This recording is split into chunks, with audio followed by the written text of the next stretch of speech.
খনিজ পদার্থ নদীর পানির সাথে মিশে অদ্ভুত রং তৈরি করছে। কিন্তু প্রশ্ন থেকে গেল, সব নদী একসাথে কেন? এমন ঘটনা সম্ভব কিভাবে? এ প্রশ্নের উত্তর কেউ পেল না। মাস পার হতে থাকল। মানুষ ধীরে ধীরে অভ্যস্ত হয়ে গেল লাল নদীর সাথে। অনেক দেশ বিকল্প জলাধার তৈরি করল, কেউ বিশাল পরিশোধন প্ল্যান্ট বানালো। মানুষ এটি বাঁচার লড়াই হিসেবে গ্রহণ করল। একসময় ধীরে ধীরে পানি আবার স্বাভাবিক হতে শুরু করল। নদীগুলো ফিরল তাদের পুরনো নীল, সবুজ বা বাদামি রঙে।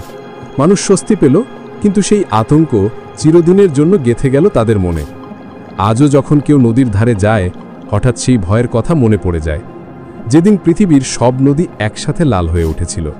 এটা কি সত্যিই কেবল প্রাকৃতিক এক ঘটনা ছিল, নাকি ঈশ্বরের সতর্কতা? উত্তর আজও অজানা, কিন্তু মানুষ একটাই শিক্ষা পেয়েছে: পৃথিবীকে অবহেলা করলে প্রকৃতি একদিন এমন প্রতিশোধ নিতেই পারে যা আমরা কল্পনাও করতে পারি না।